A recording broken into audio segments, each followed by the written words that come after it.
Hello and welcome back to the Corner of Gray Street podcast. I'm Bruce, that's Nolan, and Nolan, why don't you give a little intro of who's joining us this week? Because as you can see, and as you will hear in just a moment, we're not alone. We are not. We are joined by Clint Wells. Clint is a co-host of the Metal Up Your Podcast Metallica podcast. He is also a songwriter in Nashville, a touring musician, guitarist extraordinaire. Currently plays guitar with Morgan Wade and is about to go on tour. So we're going to get into all of that, Clint. But first off, thanks for joining us, man. And I forgot to mention, huge DMB fan. Yeah, thanks, dude. Really glad to be here. I love your podcast. I am a huge Dave Matthews fan. And it's nice to finally talk to like-minded people. I regale my Metallica podcast audience with DMB talk every week almost, especially since Come Tomorrow came out. And it's just nice to talk to people who get it. They're very sweet about it. Some of them have even asked me to make them little mixes and mixtapes because they want to figure out what I'm going on about. But nice. We have like a drinking game over there every time I mention Dave Matthews. So it's actually become kind of like one of my favorite little side sports is like, how can I shoehorn any Dave reference into this Metallica talk? So I'm very stoked to be here. Thank you for having me. Which, I mean, forgive me for interrupting, but how do you shoehorn Dave into Metallica there? I am more interested in this. Nolan, erase all the notes. I just want to hear how we can shoehorn Dave, Metallica, get some Lars and everything that we've got going on here. I mean, how does this work? Well, first of all, I'll find a way. I mean, I'll find a way no matter what. But actually, a lot of what we talk about in the podcast, we're going on 5 years. And so there's only so much we can say about Ride the Lightning or Master. A lot of what our podcast has become is like a community. And we talk a lot about other kinds of music. My co-host Ethan and I have both been in a lot of different kinds of bands. We write a lot of different kinds of music. He's put out a reggae record. He just put out an instrumental, like Western sounding record. So it's kind of built in, to our sauce that we have eclectic tastes. So, and we talk a lot about the power of music. And Metallica is a band I loved when I was a kid. I'm 38, and every bit as much as I love them, I love Dave Matthews. I got on the ride with Dave with Before These Crowded Streets, which is still my favorite album. And so connecting all those things to being a kid and just loving music in general, not just a genre, not being a quote unquote metalhead, which I emphatically am not. It's all baked into the cake of our show. So it's actually not that hard to talk about Dave, especially when I'm going to see him for the first time in 21 years, which is what happened last weekend. So it was actually pretty easy and actually fun for me. So who's better? The aforementioned Lars or Carter? Oh, well, okay. Well, if you're talking just like technicality, Carter's like one of the greatest drummers of all time. I think I put Lars in the same column as a Ringo. Mm-hmm. He has a lot of limitations compared to someone like Carter, but there's no Metallica without Lars. He's the, even all of his little idiosyncrasies as a player is kind of what makes that band sound like them. So I think they're both similar in the sense that I don't really think anyone could sit in that seat when the Gorge debacle happened, which I was definitely like following y'all's podcast about that. I was just thinking like, who can do it? Like who could just show up and do it? And Buddy kind of blew everyone away for sure, but no one really could do what Carter does. And I think that's the same with Lars. I think they're pretty similar. And Lars gets a lot of shit. Some of it's deserved. Some of it I think is kind of like shorthand. People sort of been told to hate him. But there's no Metallica without him, and I think that says a lot. Yeah, for sure. So, you guys are like 5 years strong with your podcast. Yeah. I believe 2 million downloads. You guys have like a serious following. Do you have any tips for us on like how we can like sustain this thing? Oh man, I don't know how we did it. I really don't know. I guess you really can't underestimate people's people wanting to belong. Metallica attracts, myself included, really attracted a lot of people who felt like outsiders, and it just really binded a lot of folks. And then when we came on the scene, I think it was nice. There's lots of other Metallica podcasts, and they all have their own flavors and they're all real good and whatever. But I think our unique blend of like, honestly, the Dave thing, this is me shoehorning that even into this question. Me being such a big Dave fan, for example, I think it's just part of, we have a very welcoming, inclusive, anything's cool vibe, you know? And I think us being musicians actually provides like a unique insight to when we're talking about the records or the songs or the tours, the gear. So maybe if you guys just devote 30 years of your lives to being musicians, you can start doing that with your podcast.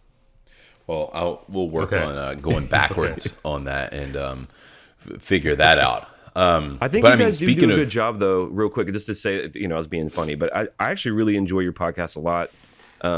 Thanks. I like when you guys did the older show, the 2006 show. You have guests on. I mean, anytime a new episode drops of your podcast, I'm excited. So I think you guys are already doing what you need to do. Appreciate that. We definitely appreciate it. I mean, obviously not without people like you on the listenership side, and then joining us to help us make content and to inspire us to do stuff. So that's awesome. You keep the wheels churning for sure. But you kind of mentioned, you know, being a musician and everything. You know, you are about to go on tour with Morgan Wade. And I think the first single for this new album that's going to be coming out drops today, which is Monday, October 4th. Is that right? Yeah, it's kind of a big day for us. This is like the big ad day, which means when I say we, I mean Morgan. She signed her first major label deal like about 3 weeks ago, and it's with Sony. They have a huge branch here in Nashville.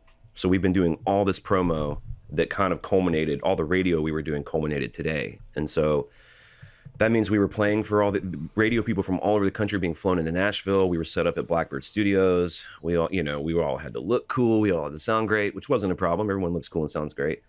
But we also had to do all that, the side of it that most people don't see, where you're just, schmoozing's not the right word because it's not really that gross. It's really just more like meeting people and introducing her as an artist to really the radio gatekeepers, which in country music is still very much a thing. And, we did all that.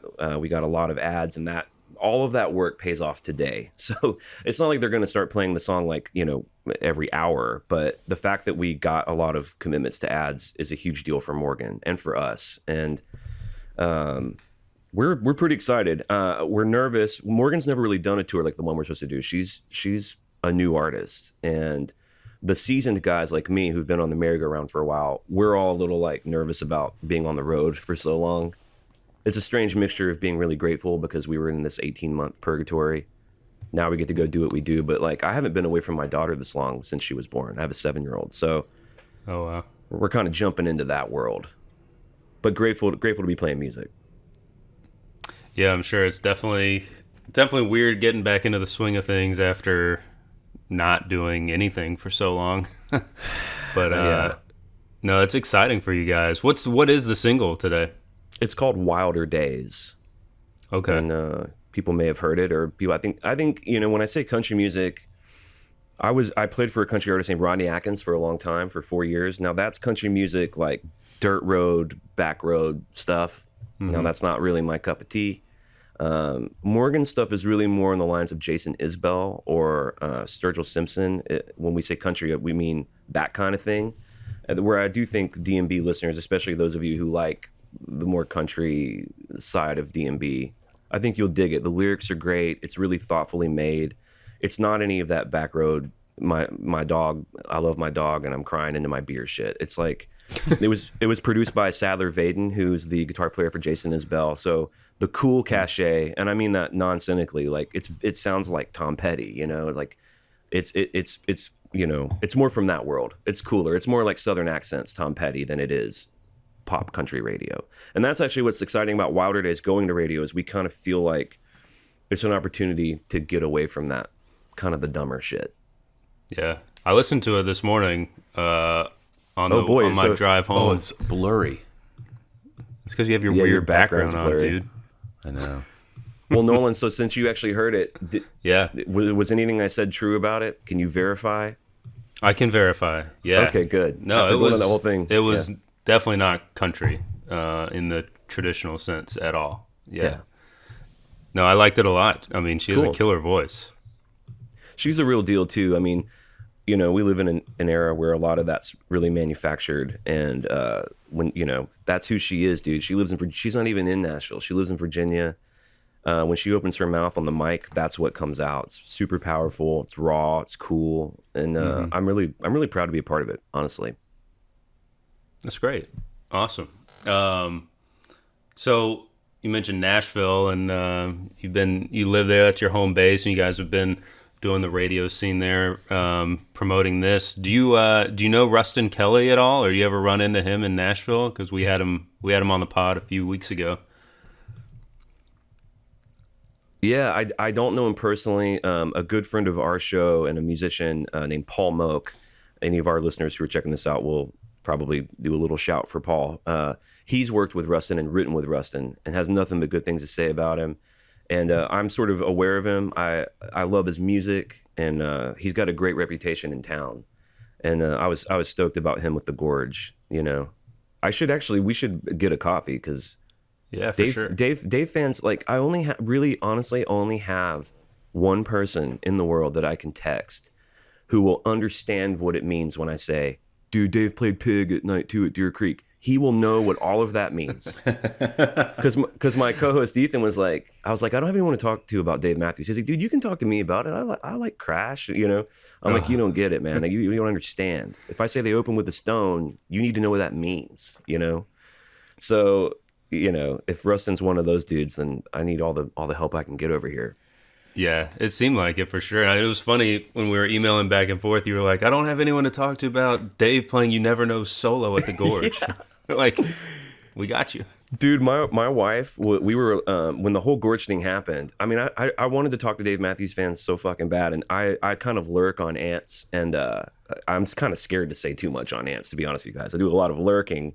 But I was like telling my wife, I was like, Carter and Stefan have COVID. Like, we don't know what they're going to do. They made this like really nebulous announcement about an alternate format. And I'm like following D&B Setlist Twitter. And I'm like, oh my God, he played You Never Know. Like, I was like, this is crazy. You know, I was like, he just played Ants acoustic at the top. Like, my wife's, we're like pausing whatever we're binge watching on Netflix for me to like update her on the set list. And it just means a lot to have people to talk to, dude. When we get to the story of the pilgrimage gig, I got to watch maybe 4 or 5 songs from the press pit.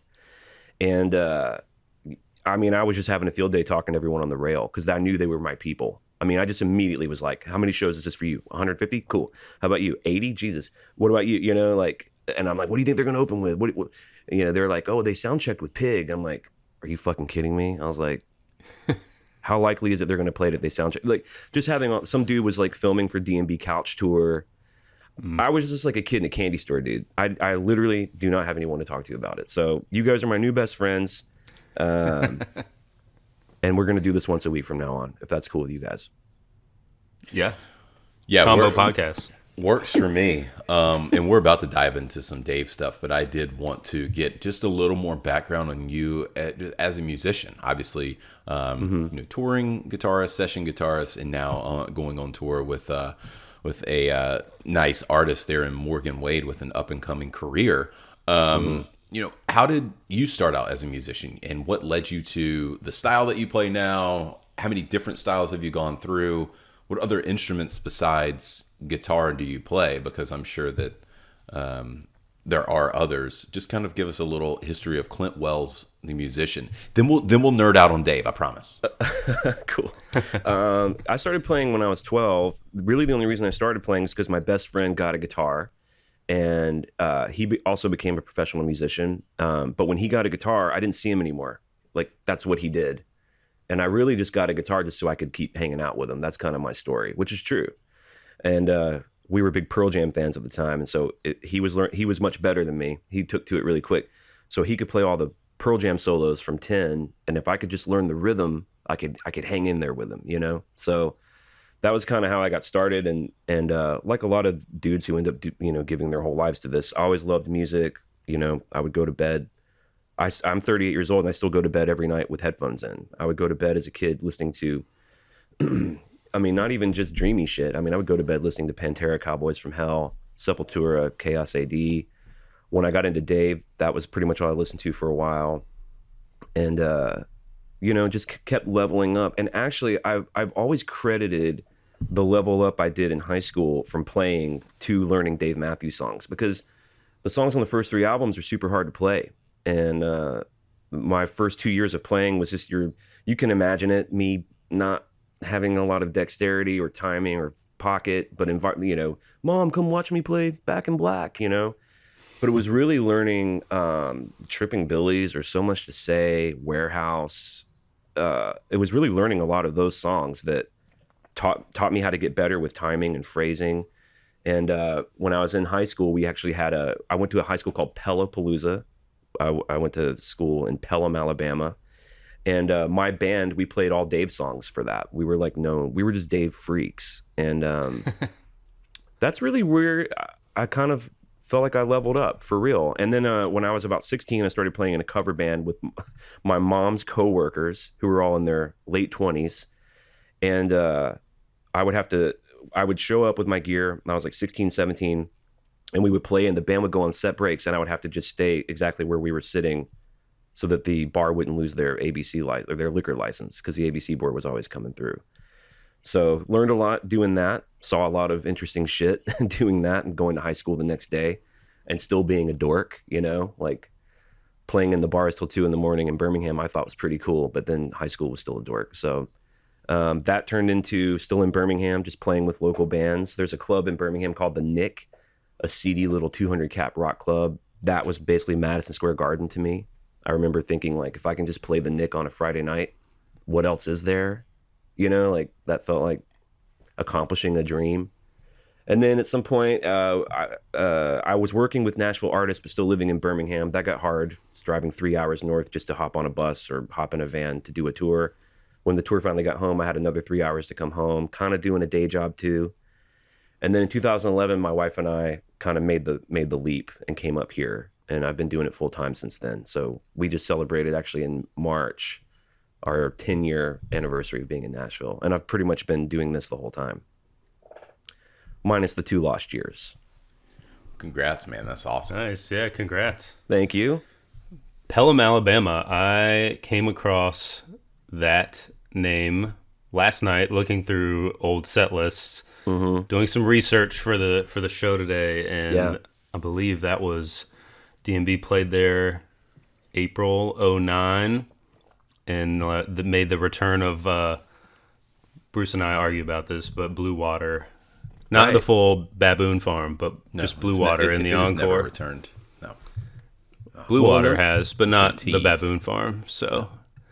But they have played it fully, right? Since the early days? No, never. They've never done the full thing.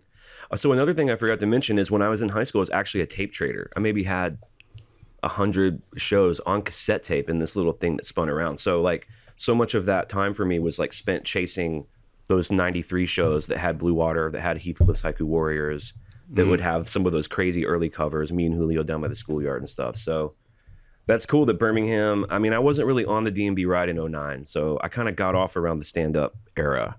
And I didn't get back on really until Come Tomorrow. I got away from the world, and I liked it, but it didn't stick with me.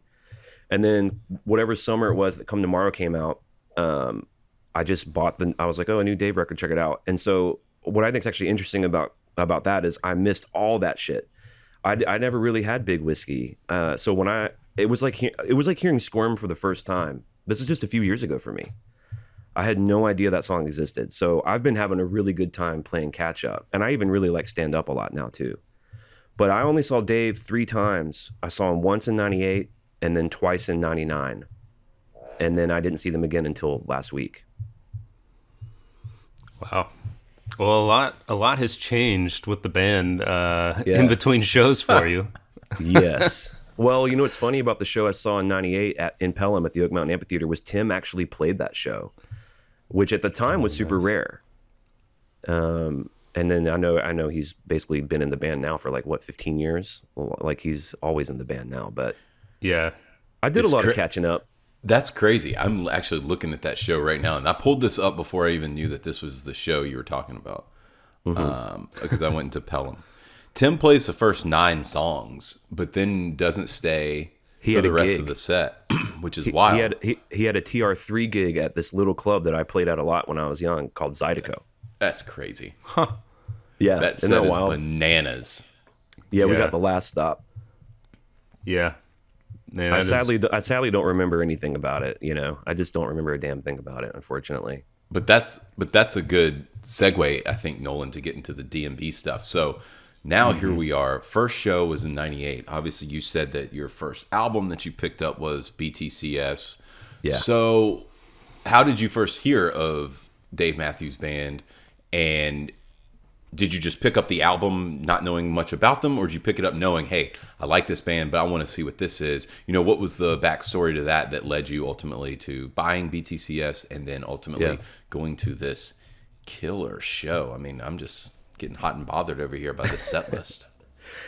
I really feel lucky to have seen a '98 show now, knowing what we all know about everything. But I had probably heard Ants and Satellite and What Would You Say, and I think with whatever was going on musically with me, it just didn't make sense. It's pretty wild shit compared to like what was going on in the mid '90s, and I don't think I ever disliked it. I just don't think I understood what it was. You know, like a saxophone, a fiddle, this guy wearing pajama pants on SNL. Okay. And it was really the song "Don't Drink the Water." I think someone put it on a mixed CD for me. That was the era of mixed CDs, and I just didn't know they could be that heavy and dark. And it scared me. You know, the video and the song "Don't Drink the Water" scared me. And my sort of guiding anything that scares me in art, I like. If you know, my favorite movies are Eraserhead. Like, I like shit that scares me. And it scared me. I was like, I just had no idea. It was in drop D, had this big chug. I love that harmonic thing that Tim does in the third verse. This also isn't cool, I guess, but like, I loved Jagged Little Pill, and I was an Alanis Morissette fan. And actually, her second record's even better, way darker. So her being on that song and that outro to "Don't Drink the Water," I don't know, it just kind of felt like no one ever told me that Dave Matthews sounded like this. So that's what cracked the door open. So I got Before These Crowded Streets, and then if we all know that's, you know, generally considered probably their masterpiece.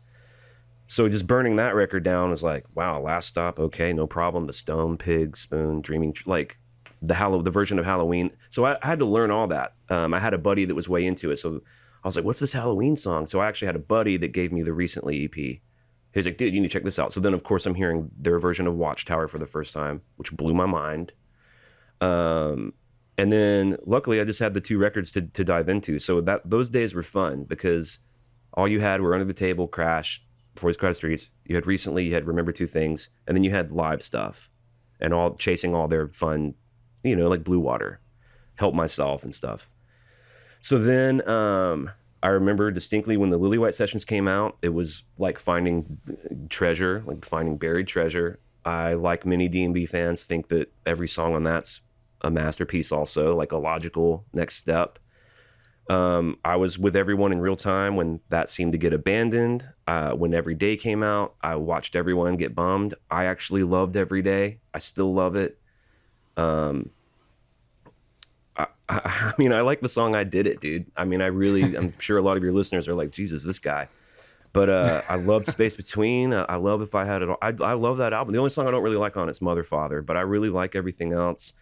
Then Busted Stuff came out. I'm still fully on the ride. Kind of Lily White Sessions, point two. I was bummed there was no JTR or Monkey Man, but I loved You Never Know.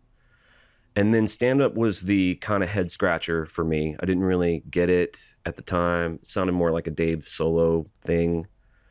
I really didn't like all the songs that people don't like on it. I didn't like Stand Up. I didn't really like Dream Girl. I liked American Baby.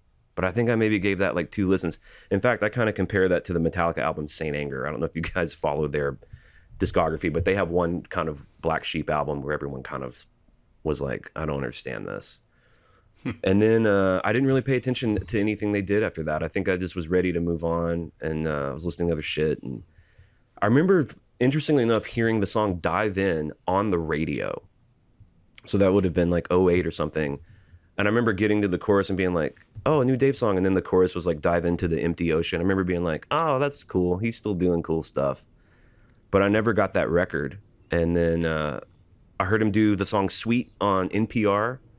From Away from the World, and I loved that song about his kids swimming. And I got that record, like I said to you guys before, I kind of liked it. I kind of latched on to the riff, maybe 3 songs from that album, Mercy maybe, and then didn't listen to him again until 2018.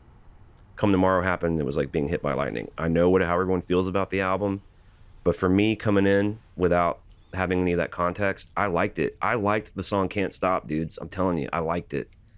And so then as I've been going back through, like, I've never heard Shotgun, dude. Like, Shotgun's one of my favorites now, but I'd never heard that. I'd never heard Sugar Will, Crazy Easy. So I've been cramming a lot in over the last couple of years. And that's why it's become such a thing on my Metallica podcast. That's why I'm so stoked to talk to you guys. So, yeah, catching up on the good and the bad. I'm like, oh, people really don't like Can't Stop. Okay. Oh, there's a version of it from '06, you know, like the Batson sessions were a revelation to me, you know, I feel like a little baby just discovering it all, which has been really fun. I'm actually really glad to have had that. What grabbed you on Come awesome. Tomorrow? Like, was it because because you like Every Day? I'm trying to think if, you know, the album kicks off with Samurai Cop, different sounding guitar, Can't Stop, different sounding guitar, and then you've got Virginia in the Rain, Dave on the keys. That's, you know, kind of wild. So was it that difference, or was it just that it was so kind of and then you've got the tiny Griffin guitar on Idea of You. Notice all these things that are so different. Was it just such a departure from vintage DMB that brought you back in while still yet having some of those same characteristics, I guess? I think I was just hungry for it. Like, I like the Samurai Cop, kind of sounded like U2. So hungry? I like the band U2. What you talking about? Can't Stop? Oh wait, did I say Can't Stop? I mean Samurai Cop. I like the kind of a U2 sounding guitar, and I love that it was a song about his kids. And by the time that came out, you know, I've had my daughter, so my kind of perspective is different. I thought Here and Out super romantic. I liked the lyric. The So Hungry, yeah, I get it. I've kind of mellowed out on Can't Stop, and actually I was kind of bummed that they played it at the show I went to. I never liked That Girl Is You, and they also played that. It's funny, That Girl Is You is like the one song everyone's kind of trying to avoid, and I unfortunately got it. I'm not really big on She either, but I love Come On, Come On. And in fact, when they started playing Can't Stop, that drum intro, the person that I was with, we were kind of not really paying attention. I think she was going to the restroom or something. I like pulled her. I was like, hey, they're playing one of my favorite songs from Come Tomorrow, but it ended up being Can't Stop. But so I love Come On, Come On. I like Idea of You. I think I was just hungry for it, man. And I didn't have any of that. I just wasn't on the ride you guys had been on where, you know, kind of ups and downs, some disappointments. You know, if I had known Shotgun existed, I get it. Like, there's so many great songs that they could have put on Come Tomorrow, especially if they were doing that sort of hodgepodge through the years thing, especially after the Bats. I mean, dude, when I heard Break Free and Break For It, I couldn't believe it. I was texting the one guy I know, and I was like, dude, this is like a new DMB album that's great, as good as anything they've ever done, you know? So then catching up on all that, and it's basically a story of disappointment, isn't it? I mean, it's generally kind of a sad story. There's a lot of that, but we say that a lot. Yeah, like at the end of the day, if whoever does the book or the movie about them, a title could be DMB. What could have been? Right. Like they were on track to have masterpiece after masterpiece album. Right. And it just didn't work out that way. It's funny that, I mean, to hear you say all that stuff, because I mean, this conversation we're having, me and Bruce have all the time. Yeah. And like, we still love Every Day, but we would have loved Lily White Sessions way more. And I guess that's really where it starts, right? That's where the warning siren begins. And I remember feeling that at the time. I remember my little group of nerds and whatever. I mean, I think there was a thing called Nancy's.org that we kind of lurked on. Mm-hmm. And I remember the vibe being like, what's going on? And then, I mean, I distinctly remember Every Day bumming so many people out. The electric guitar, Glenn Ballard, he wrote it all in 10 days. They programmed all the instruments. The band Leroy wasn't super stoked on it. But man, I just love pop songs. I mean, I guess I kind of come from this world where it's like, well, I thought the songs were good. And then I kind of felt like the Busted stuff was like a nice little consolation, you know? really for me, Stand Up was the first head scratcher where I was like, Yeah. I can't follow this band into this world, which is interesting now because I love Out of My Hands and Steady as We Go. I'm just getting older, man. I just appreciate some of the choices on that album a little more than I did when I was Ooh, yeah. 19 or That's 20. Yeah, for sure. That's a great point. Like, actually, those aren't completely terrible. I really like the Out of My Hands that Dave and Carter did this past fall at the studio when they released that.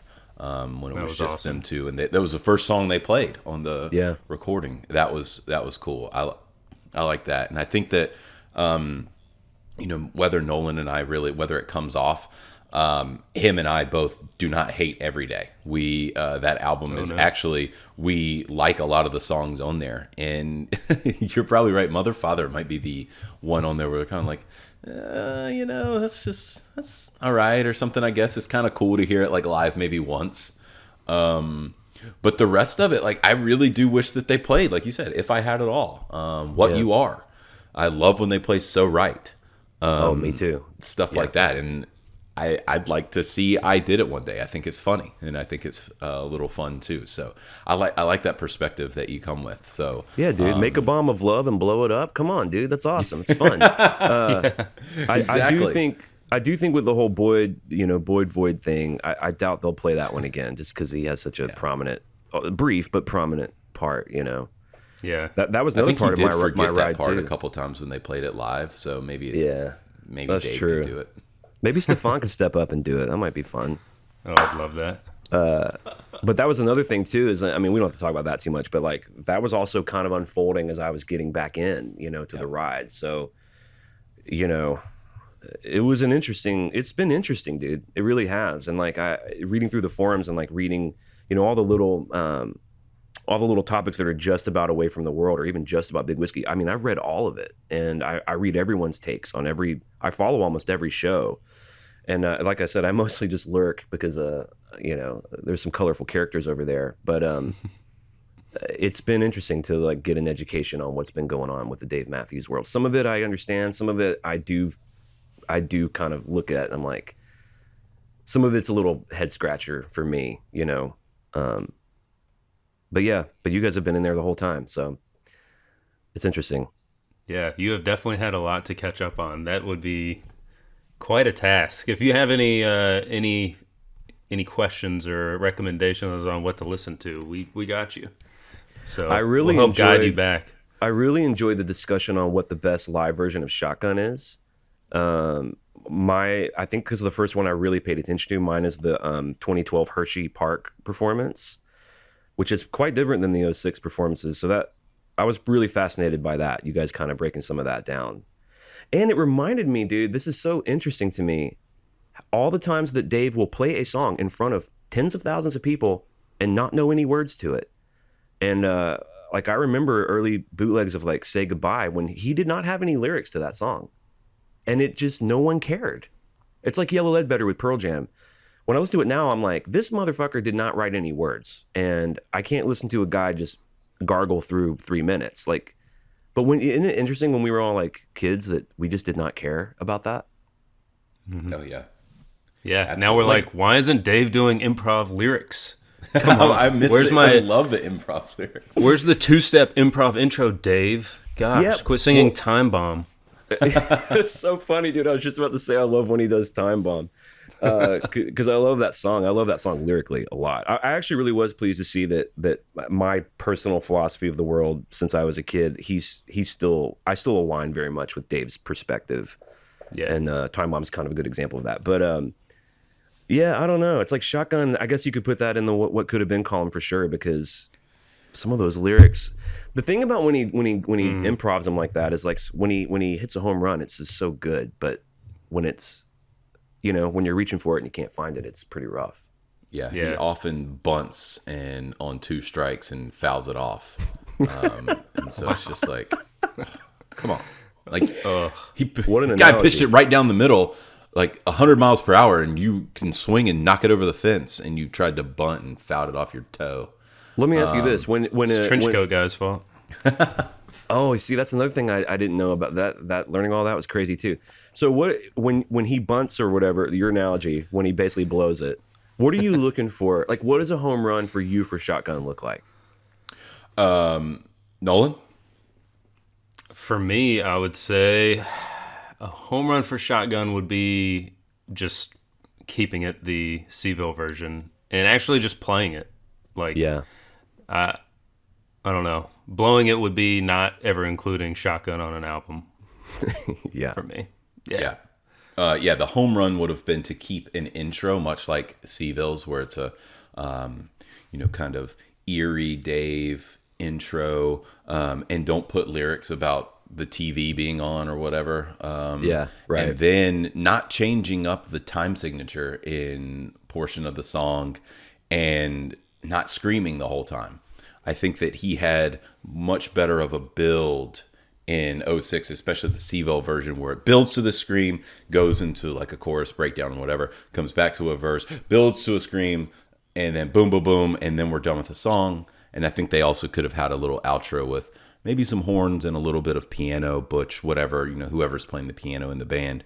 And they just had so much studio potential. It had a lot of space for other instruments, for a lot of layers. Tim on acoustic, like it just had a lot of, it just had a lot of room for all these things. And it doesn't seem like that they've done any of them. So I don't know. The Batson Sessions version of Shotgun is a little rough just because Dave is singing at like 3 a.m. with no voice, sounds like. Yeah. Also, I'll add in with about, you mentioned Tim. That song screams for Tim on acoustic. This one song I don't really love Tim's electric on in the whatever the recent versions have been. It's not my favorite. Yeah, I was you pretty will that he's mirror using. the lick or whatever. Yeah. Bing, bing. I was pretty hip to Shotgun by the time the Batson Sessions came out, and I will say that was probably the most disappointing. Like seeing that Shotgun was on the list and thinking it was going to be like a Lily White Sessions type version of Shotgun. Yeah. I was like, oh shit. Yeah, that one was a little disappointing. It was a lot rougher. I guess it was very, very early. I mean, if you listen to the early '06 live versions, they're much more like the Batson Sessions, just kind of like here the whole time, like more of a flat line, not much to it. And kudos to them for building it over that tour to the peak of Charlottesville Night 2 2006, which we went over just a couple weeks ago on episode 49. And the throwback shirt right there, that is from UVA right there. Bingo, bango, bongo. I went and watched after you guys did that episode, I went and watched the Copper Pot. Yes. So fun. Nice. So fun. Yeah. I feel like I tell that guy thank you like on social media maybe 2 or 3 times a week. I know, right? I just tweeted at him last night. Yeah. I was like, this guy's a legend. We got to get him on the pod sometime. You guys have to, man. He never responds. I'm like, who is this mysterious guy out there, dude? What is up with this guy? Oh, man. Okay, so you played with Morgan Wade at Pilgrimage. Mm-hmm. One of the openers for Dave. Can you just walk us through that entire experience? What was that like? Your first show since '99. I think you got to meet Dave. You were rail for a little bit. So just walk us through everything. Okay, so we played the night before in Ashland, Kentucky, and we were really tired. But for me, it was. Do you guys remember the movie Empire Records? The Rex Manning Day. Anyway, it was me playing on that. It was my Dave Matthews Day, and I made sure everyone knew about it. I wore everybody out about it, and my whole team, my whole camp were real sweet. They knew how excited I was. So we played at 12:45. We had to be there at 10, which means we had to get up from Ashland the night before and drive for 5 hours just to get there for load in. So we were pretty wiped. And the night before, we didn't exactly go to bed super early. There was the hotel we were staying at. There was like a cover guy playing acoustic. We did end up taking that guitar and playing some Tom Petty songs. And anyway, we didn't get a lot of sleep. So we get to the festival. We load in. They take us to our trailer. And as soon as I find like the guy in charge of everything, I'm like, hey, dude, I haven't seen Dave Matthews in 21 years. I had a whole speech I was telling everybody. Huge Dave Matthews fan. Haven't seen him in 21 years. What can you do to get me as close to them as possible. You know, like I was just trying to figure out what we were going to do. And they have a VIP area. So we were on the one, there were two big stages. We played on the one, Dave was on the other. And he said, well, when you're done, we'll golf cart you over there and you can just watch the whole show from VIP if you want. I'm like, that's good enough for me. We play our show. Our show went great. It's fine. We were done. We were pretty much fully loaded out by like 2:30. So some of our camp split because it was a hometown show for us. So some of our people left, and me and I got a couple of our team to ride out the Dave thing with me, which I was fully prepared to do alone. But my co-host Ethan, who I do the Metallica podcast, he's in this band with me now, which is really unusual. I'm the band leader, so I get to kind of put the band together. We needed a guy. He's a great guitar player, so now he is in this band with me, which is wild. And our drummer was willing to do it, and then our hair and makeup girl Risa, who I know is going to be listening to this, she's excited to hear this story. Everyone's kind of on the ride with us. So we decide we're going to see the Black Pumas, who played right before Dave, at like 5:30. Dave's on at 6:45. So we go over there, and we're hanging out backstage with the Black Pumas, watching them, which, by the way, I don't know if you guys are fans. I didn't really know much about them. They were incredible. Incredible band. Yeah. And as we're standing stage left, I'm looking around at the gear, and I'm realizing this is all Dave's gear. Like, it all had the fire starters on them. I saw these pedal boards sitting on a big road case trunk that I recognized. I was like, that's Rashawn and Jeff's pedal boards, which my friend Ethan had a pretty funny reaction on. He was like, I've never seen a pedal board for a horn player. He's like, what the fuck are they doing with a pedal board? I'm like, I actually don't even know. I don't even know what songs they use these on, but I know that that's what they are because I am a nerd.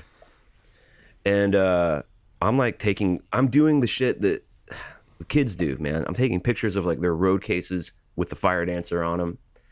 And I see a very official looking guy that I recognize as probably DMB crew. I go introduce myself, and it's Henry, who is their stage manager, who was super nice. And I gave him my little elevator speech.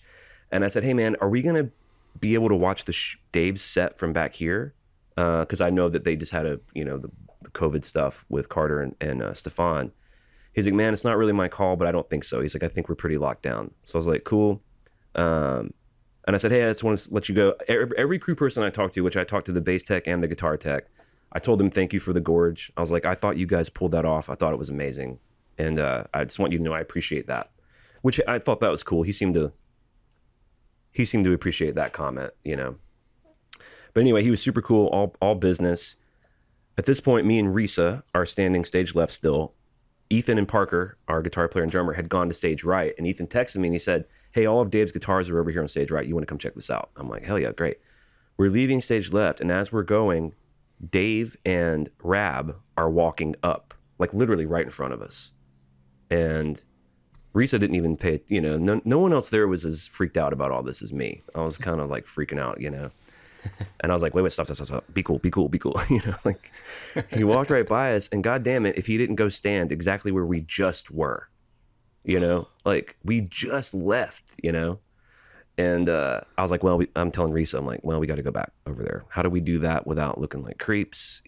She was like a really helpful wingman for this because she was helping me not be a dork, And she's like, look, let's just hang out, be cool. And it was interesting because Dave was just watching the Black Pumas and like enjoying it, which I really liked. It was like cool to see one of your heroes do what you would do. He was just enjoying the music. And so I'm kind of, and it's loud as shit back there. I'm trying to just, and everyone's masked up. Like, like COVID just makes things so weird. So I'm like, well, I would really love to like say hi to Dave, obviously. I may not get to do this again. I haven't even been able to see this band in 21 years. So I'm like, well, let's just hang out right here by the stairs. He's going to come down the same way he came up. No problem. And so we're waiting for him to come back down. He starts walking towards us, and I'm doing the whole, like, everyone be cool. He's coming this way, and he takes a left and starts walking to stage right and, like, doesn't come anywhere near us. So I'm like, okay, cool. Wasn't planning for that, but okay. Plans changed a little bit. And what I didn't know at this time was I guess he had gone out and done a song with the Black Pumas, which I eventually saw later on YouTube or whatever.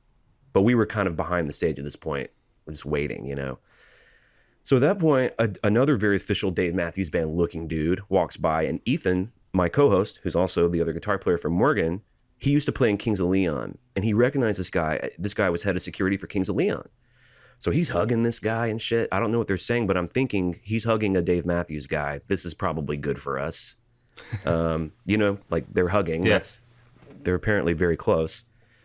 And he comes to me, he goes, hey, that's Dave's head of security. I can't remember his name. That's blah, blah, blah. I've known him for years. He was a Kings of Leon guy.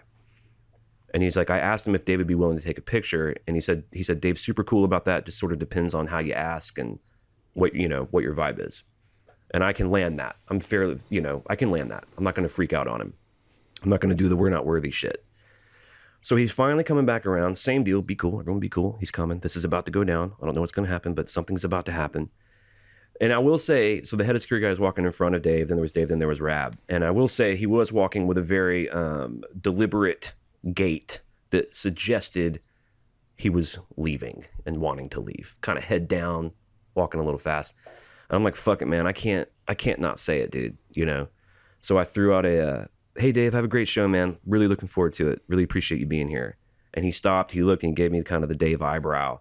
And he made sure he looked at me and wasn't dismissive. And he was like, I really appreciate that. Thank you very much. See you out there, And then he split. Now, I had this whole thing in my head of like, okay, here's, I'm a big fan of the elevator speech. So I'm like, I want to tell Dave I played on the other stage and that I do this for a living. And that one of the reasons I do this is because of some records he made. And that, it means a lot to me that none of that came out. There was, best intentions. None of that happened. I really just greeted him. He greeted me back. The end. But I still got to say hey to the man. So that's my Met Dave story. We didn't hang out on his bus. He didn't invite me to help finish the lyrics to Shotgun. He didn't ask me for any set list suggestions. It was very brief, but it really did mean a lot to me to have my buddies there with me. And then we get to watch the show anyway. So it was a big day for me, man. Yeah, no kidding. That's pretty awesome. I mean, regardless, just being side stage and all that stuff, getting to see all the technical aspects, all the pedals, and then I don't know if you wound up being side stage with Dave's guitars ever. I guess not. I did. I got pictures. Okay. I'll send you guys the pictures. I got pictures of. I was trying to find like a way to take the pictures without seeming like a total doofus, And that when I went stage right is when I met the bass tech and the guitar tech. Okay. I don't remember their names, but they were, by the way, they were super cool. You guys got to have those dudes on your show, man. Would love to. That'd be great. We would love to talk to those guys.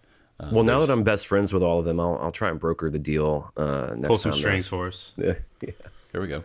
I like that. Perfect. Yeah. Well, then tell us a little bit more about the show, man. So, I mean, obviously first show, 21 years and all that good stuff. It's a completely different band now.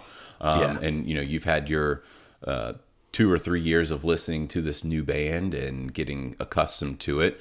How was it? Did you have any expectations? Did you give a rip about any expectations? Or were you just, tee it high, let it fly sort of thing and see what happens? It was mostly that. I knew that it was a festival gig, so we were unlikely to get anything too crazy. And I just hadn't seen him in a while. I was just stoked to be there. But of course, if they had played some of my favorite songs, I really would love to see Squirm or Lying in the Hands of God, Pig, The Stone, all the songs that I'm sure everybody wants to see. But I figured it would be kind of for casuals. So we get the word after the Black Puma split. We get the word that they are going to lock down the backstage. So everyone's got to split, which is fine. So we're walking right around the stage to the gate that goes to the VIP. And all the VIP really was just another GA, but with access to like an open bar. And it was completely packed. So it was kind of a bummer. Like, I didn't want to stand in that shit. So I'm talking to the security guys that are about to open that gate for me. And I look left, and left is that press pit, which you guys are familiar with. It's like in between the barricade, front row, and the stage.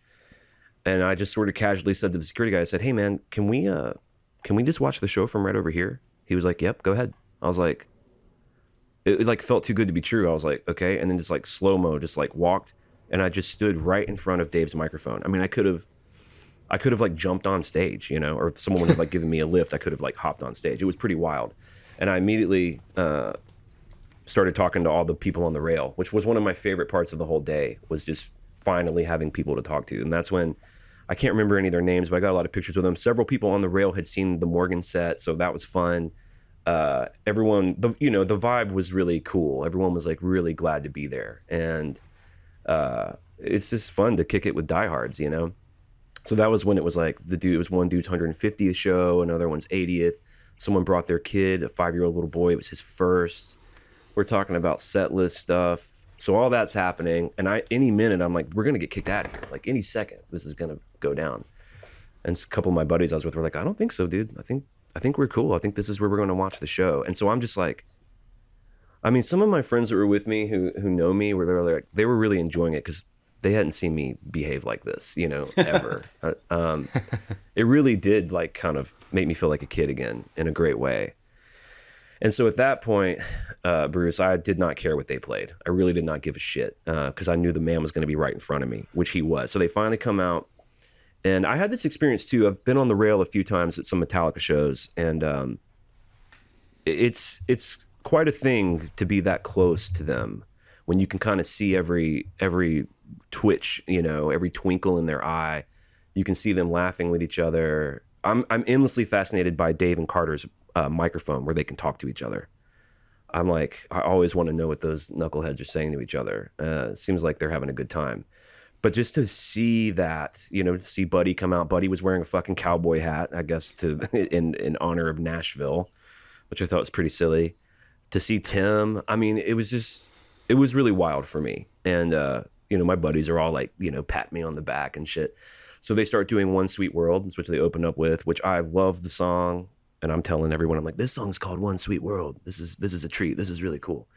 It was fun to have all the diehards right behind me screaming every word of it, you know? And then we got So Much to Say, which is really fun because in my band, anytime I talk about Dave Matthews, our drummer goes, "Little baby." He always like says "little baby." That's his like joke about it. And they played So Much to Say, so we got a lot of little babies right in front of us. Anyone seen the bridge? Too Much Happens. And then we start getting kicked out of the press pit, which is kind of a bummer. Because I was like, shit, if we're going to do 2.5 hours, like right in front of the band, I mean, I was just on cloud nine. We did start getting kicked out, which was pretty weird. The press pit did start to fill up after the first song, but nothing crazy. The press showed up and we're doing pictures, but then it did seem like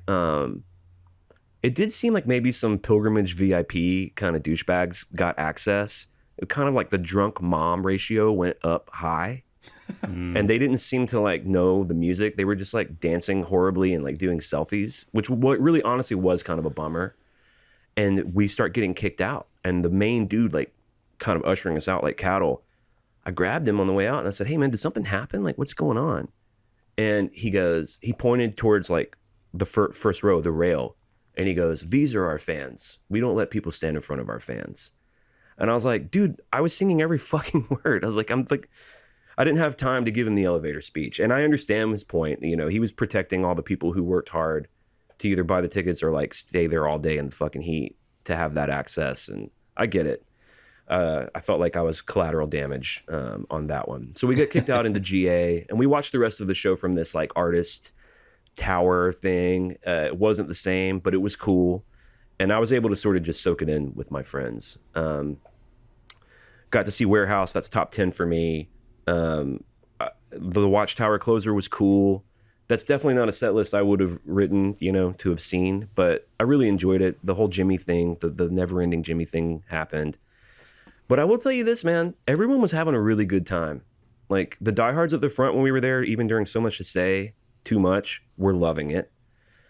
I'm not sure that's a song they would have put on their own set lists. And then all the sort of casuals that were there just because maybe they liked the song Crash Into Me or Satellite or something. Everyone was really having a good time. The band sounded great. Dave was funny as shit. He had a lot of energy. You know, it was good. It was a good night. If you have any specific things, you'll have to ask, but I don't, once we got bounced, it became, I wasn't so like laser honed in on everything. Like when I was up front, if Tim was doing something or Buddy was doing something, I was just lasered in, you know? Once we got bounced, it was really more of just letting the whole thing wash over me. Oh, yeah. Yeah, it's a different scene. We've been rail a few times, and it's just a whole different way to watch a show. Yeah. And then, man, sucks that he got bounced for the drunk moms that love songs like Shake Me. That's a tough one there. I'm telling you, when I say the drunk mom ratio got high, it's like it just suddenly became all that. Like there was like a point where like we were kind of looking at each other like, what's happening? What happened? did the portal open? Like, what the fuck is going on? And I don't know if maybe they let everybody hang there for the first 4 songs just to let the press get their photos, and then they bounce everyone anyway. I don't really know what happened, but I was not. I allowed myself to be bummed about it for about 10 minutes. I was bummed, and then I moved on, and then I just enjoyed it. But you know, the Why I Ams, the You and Me's, when they played That Girl Is You and Can't Stop like back to back, and I remember telling one of my dudes, I was like, D&B fans really don't like either of these songs, so this is probably a huge bummer for some people. And I remember Ethan asked me, he goes, well, they must, this is so cute of him. He goes, well, they must play Crash Into Me at like every show, right? I was like, dude, they almost never play Crash Into Me. He could not believe that. He was like, what about Satellite? He was like, what about Satellite? They must play Satellite at every show. I was like, honestly, they don't play it that often. And when they do, people don't like it. You know, that kind of shit was just blowing his mind, you know? I thought that was pretty funny. Yeah, some of these, I mean, song stats. We talk about song stats and times played and all this stuff all the time, and constantly texting each other. We're like, dude, did you know that this song hasn't even been played 100 times? What? So I can't imagine like a casual fan being like, yeah, I'm sure they'll play Crash next. Oh no, it's been replaced by You and Me. What's that? He couldn't believe that they don't play Crash at every show, because in his mind, you know, his cultural, like, you know, measuring point for that band is the song Crash Into Me, which is probably the top 3 biggest songs. It makes sense, but that's kind of the double-edged sword of Dave, you know, like the set lists are different. But within that world with us nerds, as different as they can be to a Metallica fan, you know, they're not different enough, or all this stuff, you know, I get it. I did see a stat, maybe one of you guys put it out, that this is one of the top 4 or 5 like most varied tours in a while. Does that sound right? That's a good question. I think it depends on what constitutes varied, as a, you know, with maybe the amount of songs played potentially, because they played like 50 covers at the Gorge. Yeah. And that may boost that outlier up. So I don't know if that's, I don't know about that one. I don't know where you saw it. It wasn't from us, although we could take credit for cool stuff like that. I don't remember who would have. I mean, there aren't that many people in my orbit that would even say a sentence like that. So I know, right? Maybe you guys are one of them. I will say, you with your show there, you did. We talked about this in our last episode, but there have been a couple shows that had like really strong finishes lately. With like, you got YM, Gray Street, Warehouse, Every Day into Ants, and then Watchtower to close. Yes, and that's 6 of their like staple closers in a row, so that's pretty cool. I was hip to that when it was going down. I was telling the dudes, I was like, this is pretty cool. And then he did do a unique thing where I guess he was running out of time, so instead of going off for the encore, he kind of gave a funny, very Dave speech about like, normally we would go off, you would clap, we would come back on, we're gonna skip all that and just play one song for you. And Stefan started the Watchtower intro, and I did tell Ethan, I said, hey dude, they're gonna play Watchtower, this is actually pretty fucking cool for a closer. And it was fun watching it through his eyes too, man, because he loved it. And he actually told me the next day, he's sort of a nominal fan. He probably has 1 or 2 of the records, but he told me the next day, he's like, I've lived and listened to Dave Matthews all day and loving it. So I'm like, yes, if I can just get someone else to be as insane as I am about this band, I can get through this tour. Yeah, man, yes. Watchtower, they do that one pretty good. Sorry to Dylan and Hendrix fans out there, but I think the Dave Matthews version it's tops. No doubt. I mean, I'm a huge Dylan like freak, and to me, the Dave Watchtower is definitive for me. Yeah, for sure. Which is wild, same. But yeah, I agree. Yep. All right. We're about to get into the rapid fire portion here to wrap this thing up, but okay. Before we get there, just as someone who listens to our podcast, which we like appreciate you tuning in, I mean, do you have any questions for us, or anything else that you want to talk about that's on your Dave mind? Thank you for asking that. I've been thinking about this conversation for like 2 weeks, because it is like I do feel like I'm doing a lot of talking. Maybe now that we're friends, we can touch base a little more. I mean, sure. Dude, we could have a beer and talk about Dave Matthews for like 4 hours. I'm trying to think if there's anything I want to ask or talk about. Okay, was there a third Batson disc? Is there like a third floating Batson Sessions leak disc out there somewhere? And what's purported to be on that? Yeah, apparently, but I don't know what's supposed to be on it. I think that whoever did release those also had that one, and I think potentially a legal team got to them very quickly. Oh, After really? the first two, but I don't know that for sure. But yeah, there is purportedly 3 of them, and so a missing Batson Sessions disc. It's fun. We could turn this Yes. into like a true crime podcast now. Yeah. Yeah. Okay, Yeah. I have another question now. I have this with my Metallica podcast too. Like we're tight with some of the people inside, and so there's some stuff we know, some stuff we don't know, some stuff we know we can't say, some stuff we just truly don't know. Blah blah blah. So there's 2 things. I'm a huge vinyl nerd. What's going on with this Before These Crowded Streets vinyl? Any word about that ever happening? It seems like money on the table to me. That's a great question. Of course, it's that one where the snag comes, right? So Right. do it for every album. Boom, boom, boom. 20th anniversary, like clockwork. Yeah. And then BTCS comes around, and I know that they were working on it. I know that they were working on specific bonus stuff with it.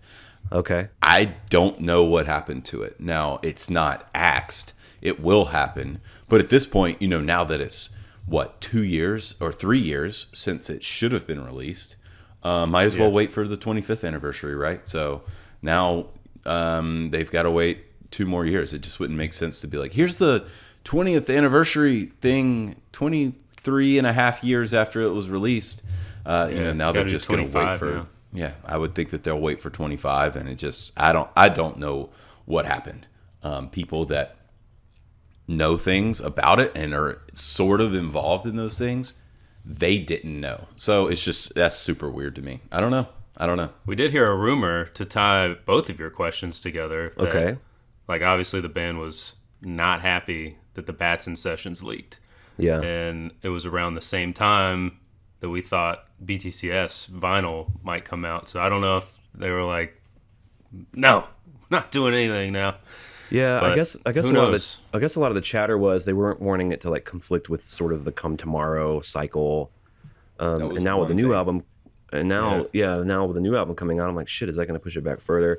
I did take it as a sign right after the Batson Sessions leaked. I think they were doing their fall arena tour and they played Break Free, and I thought, oh, okay, are they? And I think they played Kill the King at that show too, which that's one of my favorite ones that got leaked on that stuff. Yes. Okay, so last question for me as a fan. Anything you can let me and your listeners know about a new album without violating your very strict NDAs?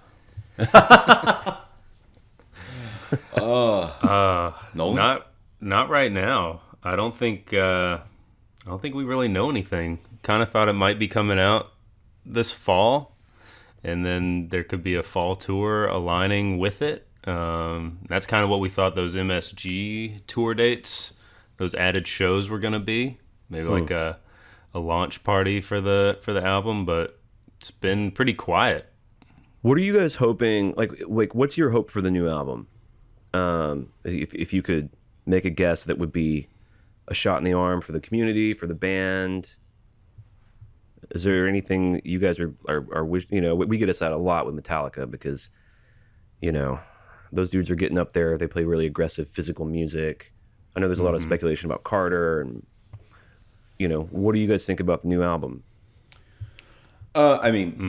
Personally, I would want to see, obviously, good lyrics and stuff, but I just want to see a nice cohesive album that's well produced, something that makes sense and not really patched together, and some old school Dave riffs, something that's like, oh, I want to go play that on guitar right now. I want to go learn that, and obviously a lot of Carter, really love Carter, but I want some more Jeff. I want some more Jeff Coffin. I want some air and breath, some room to breathe in the songs where Jeff can solo, and he's one of the baddest saxophonists on the planet. And I feel like he is grossly underutilized in the band and on records. He is he is absurd. and I think that they could most certainly use him a lot more than they do. So I would love to get a little bit more love out of Jeff Coffin. I agree. I agree. Yeah, I would add, I don't want Dave solo songs on it. I want full band songs. Seems like at least Singing from the Windows will be on it, and that's Dave solo. But along with that, I'd say I want songs that I'm going to enjoy seeing live because, at least for 2 years, they're going to play the crap out of them. Yeah. So I would like for them to be good. And so far, I think the 4 that we've heard, I'm fine hearing a lot of those. If they're on par with those 4, I'm good with that. Cool. Well, if I think of anything else, I will be bugging both of you. Now I have 3 people in my life that understand where I'm coming from. Yes. Hell yeah. Hit us up anytime. Nolan, hit him with a couple of rapid fire questions before we get him out of here so he can get some rest before he goes on tour with Miss Morgan Wade. Okay. All right. Favorite DMB song? Toss up between Pig and Stone. Oof, Nice. I mean, you can't hate on that ever. Yeah. No. Favorite DMB album not before these crowded streets? Ooh, wasn't prepared for that. I guess, and Lily White Sessions doesn't count, I'm guessing. You know what? I already know the answer. It's under the Table and Dreaming, for sure. There we go. Nice. Okay. How about favorite non-DMB artist and album? I'm guessing we may know that one.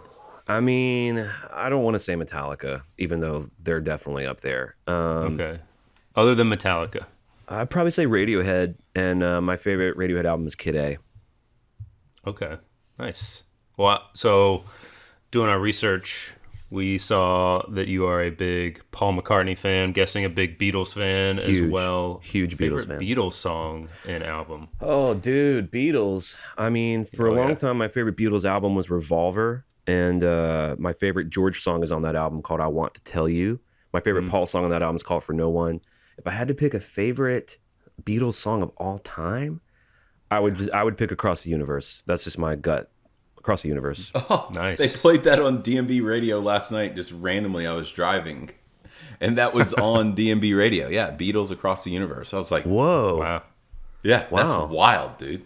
Man. Cool. One of John Lennon's best. Absolutely. I'm a big John guy. Oh, yeah. So you mentioned you're a huge Bob Dylan fan, freak. Favorite Dylan song and album? That's easy for me because it's both the same. There's an album that Daniel Lanois produced called Oh Mercy from 1989. And my favorite song on that album, which is also my favorite Dylan song, is called What Was It You Wanted? And that album has my daughter's favorite Dylan song, which is called Shooting Star. So if anyone who likes Daniel Lanois, which he produced U2 albums, Peter Gabriel. I mean, dude, I learned who he was from Dave Matthews when Dave would do For the Beauty of Winona and, of course, The Maker. And I'm a huge Lanois fan because of Dave. I would love for him to produce a DMB album. I've always wanted him. Dude, how sick would that be? Or a Dave solo album. Whatever. I wanted him to be involved in some Dave studio work. Damn, that's a great idea. Man, good callback to Daniel Lanois as a producer. Love that. Yeah. So, favorite venue that you've performed at? Got to be the Gorge. I played the Gorge in 2013. I was with a band called Do God. We were opening for Zach Brown Band, and the only reason I gave a shit was because of Dave Matthews, because the Gorge was a huge thing. I swear to God, I'm not just pandering to you. I really am a massive Dave fan. I knew that it's a big venue for Pearl Jam, so that was a big deal also. I'm a huge Pearl Jam fan. But honestly, standing on the Gorge and looking out, my one thought was, this is where Dave Matthews plays. Playing Oak Mountain Amphitheater was huge for me because that's where I grew up seeing Dave and other shows too. But Hollywood Bowl, I loved playing because the Beatles played there. It's typically shit like that. And then lastly, in that same vein, the first time I ever played the Troubadour, which is a small club in LA, my thought on that stage was Guns N' Roses opened up for Metallica on this stage, not that long ago. And here I am, So we were forced to shower at that venue because we were rolling on a bus, and if If there's a shower at the venue, they try to save money on a hotel room, a cleanup room. I do remember taking a shower at the Troubadour and thinking, how many times has Slash had sex in this shower? And not feeling great about what that number might be. Oh man, but that's wild. I would not have expected that you had played at the Gorge or the Hollywood Bowl or any of these things. This is oh man, we could have spent this whole podcast talking about the Gorge experience. Later. Yeah. Tomorrow. Yeah. Let's do it. Let's do it all again tomorrow. No problem. All right, favorite Dave lyric or lyrics? Okay. You know what? I was not prepared to answer that. I love the outro to Warehouse. That's my blood down there seems poured from the hands of angels. I love that whole section. I don't know what it really means, but I really love it. I love the lyrics to Dreams of Our Fathers. I know that's kind of a polarizing song, but I've always really loved the imagery going on there. I actually think the lyrics to Ants Marching are really deep. I was talking to my wife about it. Like any of Dave's stuff about like death and mortality and enjoying the moment, I think are really great. Like Pig for sure. Seek Up, I love lyrically. I love the lyrics to Lying in the Hands of God. I love that imagery about a butterfly, the wings of a butterfly. Time Bomb. Those are just the ones off the top of my head. The Stone, of course. I'm naming too many songs. You asked for one. I think I've given you like 7. I'm sorry. It's a hard question. Yeah, I know. That's a good one because certain lyrics, resonate more as you grow older. Like one from Stay sticks with me a lot now, and I'm like, I used to think Stay. It's just like, Dave, stop closing with Stay. But when he says, I will miss this thing when it all rolls by, I'm like, whoa! Yeah. That thing right there, because when you're standing there seeing them live, it's like, I will miss this when they're not on stage anymore and I can't go to any more concerts. And COVID puts that even more into perspective, and the band getting older and stuff like that. And I'm like, dang, I would have never thought that one of the lyrics that hits me the hardest is from freaking Stay. Yeah, it's actually, he wrote really presciently because, he wrote a lot of the shit when he was young. And now that we're 20, 25 years down the line as listeners and as for him as an artist, I think, I just think he's really such a great songwriter, underrated songwriter, that a lot of those themes he was playing with in his 20s are like really hitting now. It's almost like he wrote those records for us now. It's weird. It's cool. Yeah, absolutely. One more. What song, if you were given the opportunity, what song would you want to guest on with the band? Okay, easy. Give me Rhyme or Reason and let me take that solo. Oh, you and Tim dueling guitar solos? Sure, why not? Or like okay, this is a better answer. This is more interesting. A song that I love, and your fans, if they don't already hate me, will hate me now, is the song Smooth Rider. And one of the biggest atrocities of that song played live is when The Edge guested on it, who's a guitar player I absolutely adore, but man, did he fuck that up. And it's a simple bluesy, it's an F sharp. Like you give me a Catwalk and 36 bars of Smooth Rider, I will take it. I will do everyone proud. They'll put me on the Jumbotron. It'll be fun. It'll be beautiful. It won't be that pluckety pluck shit he was doing. Mm-hmm. I don't even. You guys know what I'm talking about? Oh yeah, that from Jazz Fest. It's pretty bad. And yet you're right. That is a really, really simple song. It's almost like you can't mess it up. And we just talked about on that 06 episode from Seville about how droning and long of a song it was. And it wasn't necessarily like Robert Randolph's fault or anything. He had some cool stuff in there, but it went on for 17 or 18 minutes. That's too long. Just like, And I got to tell you guys too, and we didn't really crack into this in the episode, but I've always preferred the records. Like whenever they do I know that most people love this band for the jam potential, but honestly, I'll sacrifice a 17-minute two-step or Lie on Our Graves or Jimmy or anything to get a few more songs. I've always preferred the songs. And I honestly get a little turned off when it goes so long, unless it's like Seek Up or Bartender. There's a few exceptions. Lying in the Hands of God with the ABI outro, I love. But a long Smooth Rider is a bummer because it really doesn't change much. Like the recording is great because it's so damn short. it's kind of in and out. It's like they didn't even finish it in a weird way. It's almost like a little sketch. Yeah, they definitely did. It sounds like a Batson Sessions Exactly. take. Exactly. Yeah, but someone with your skill and stuff would absolutely shred. I think I saw it with like Eric Krasno one time, and it was pretty good. Fun. I think if we've seen anybody else guest on, I mean, if that song's going to be played, it has to have a guest. Yeah, we'll put you up there. I'd love to see that. We'll be at that show. Or if they had like a Warren Haynes, John Mayer, someone who's just like you can trust. Derek Trucks, someone you can definitely trust to not screw this up. Yeah, I love the John Mayer 41s. I think he's a beautiful guitar player, and it's clear when he's doing those songs how much he really loves the song and the music. It's like his love for it comes through. I would hope that would come through for me, that I wasn't just playing with Morgan down the road, and I'm like, oh yeah, I'll play with Dave. Like my love for it would pour through. And if you guys were in the little press pass and they were trying to kick your asses out, I would from the stage be like, let those guys stay. Those guys are cool. Those guys are cool.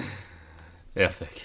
Yeah, that Mayer 41 from Hollywood Bowl was like the anniversary was it's 2 days ago. 2 or 3 days ago. Yeah, 14 years ago. That version Cheers to that. Yeah, absolutely. The best. Yeah, absolutely. All right, man. Thanks for joining us. You head out on Tuesday tomorrow to embark on a 2-month tour with Morgan Wade. 26 shows through November. Yep. Start in Indianapolis, right? Then head to the East Coast for pretty much the first month. You're actually going to be playing at Cat's Cradle in Carborough this Saturday. That's not too far from me, actually. And I have been there one time, and I saw another DMB tie here. Philip Phillips there during his last tour, which was awesome. That dude kills. I've toured with Philip Phillips. You have? Awesome. I toured with him in that same band, Du God, that I played the Gorge with, and I was aware of that he was a big Dave fan. And in fact, on that tour in like 2013, 2014, he did Sledgehammer exactly the way Dave does it. Really? And we never talked about it, but yeah, that's interesting. So you saw him there. Him playing the Stone on American Idol was just like, oh, I didn't know he did that. Oh yeah. He played the Stone on Idol. And then they did it studio too. So you know how they do like, oh, well, your one song, you also get to record it in the studio and release that version. Good. It was good. And I was like, I remember watching him be like, because the rumor was he was going to play a Dave song tonight. He's going to play a Dave song tonight. Oh, okay. He played the Stone. I was like, this guy is my spirit animal. You've got to be kidding me. You think, he's going to play Crash. He's going to do something, this, that, or the other. Nope. No. And probably the producers were hoping he would play one of those. He's like, no, I'm going to play like a super dark deep cut from their darkest album. It's like, oh shit. Deep cuts only. Well, Nolan, if you or your wife or your buddies would like to come, let me know. If anyone would like to come to the shows, I guess they're on our website, and it's with a band called Lucero that are great, kind of alt country, kind of rock and roll band. It's going to be a really fun tour. But I do appreciate you guys letting me come on and talk about Dave Matthews. It let out like a pressure valve that I think my Metallica people will be glad got exercised for a little bit. Oh, yeah. Dude, thanks for joining us, man. Yeah, we saw also you're playing Jefferson Theater in Seville, which is one of my favorite places since I went to school at UVA. Jefferson Theater is beautiful. I saw TR3 there one time. And Tabernacle in Atlanta. And everyone, DMB super fans know about the Tabernacle, so that'll be awesome to be on that stage too. And that gig's with that's with Jason Isbell, so I'm sure there a lot of your listeners are fans. Nice. So the Tabernacle gig's gonna be fun. And again, I'm sincerely not pandering. I'm most excited about that Tabernacle show because of the Dave history. Right? Yeah, 100% because of that. Exactly, dude. That's so awesome. So yeah, please go find Morgan Wade tour. Go find the tour. Go see some shows, and hit us up if y'all want to meet Clint or something and bother him a lot, or stand in the front row and just yell at him about him liking Smooth Rider, things of that nature. You can get all over him. We'll give you his cell phone number, his address, and all those things too. But seriously, check out Morgan Wade's new song that released today. And I'm sorry, did you say that there's a full album coming? Is that right? I'll try to make this quick. So she released the album in March, and the album's called Reckless, but it was independent. When she released it, it blew up, and that's how we got signed. and now they're sort of re-releasing a deluxe version of it. So you can get that. You can get the album. The album's for sale, and it's going to be the same album. So it's called Reckless. Yep. Check out Reckless. Awesome. Check out Wilder Days, which came out today. And shout out Morgan Way. Congratulations on the Sony record deal. Thank you. Clint, thanks for joining us, man. This has been absolutely fantastic. Yeah. Thank you, dudes. Keep up the good And work. follow Clint on his social medias at Clint Wells. Check him out. And thank you guys. Keep doing what you're doing. I'll listen to anything you put out. So looking forward to more episodes. Absolutely. Will do. And check out his Metal Up Your podcast, Metallica. That's the number one Metallica podcast on the planet. So check it out. That's our new intro right there. Be sure to find some Dave talk there too, apparently. And if so, you will get to drink, because anytime that they mention DMB on that podcast, it's drink time. So yeah, cheers, man. Appreciate it, Clint. That was absolutely great. We'll have to have you back on again. And hopefully you get to see another Dave show a lot sooner than 21 years. Anytime. Absolutely. All right. Well, thanks everybody. And cheers yet again. We'll see you guys next time on the corner of Gray Street.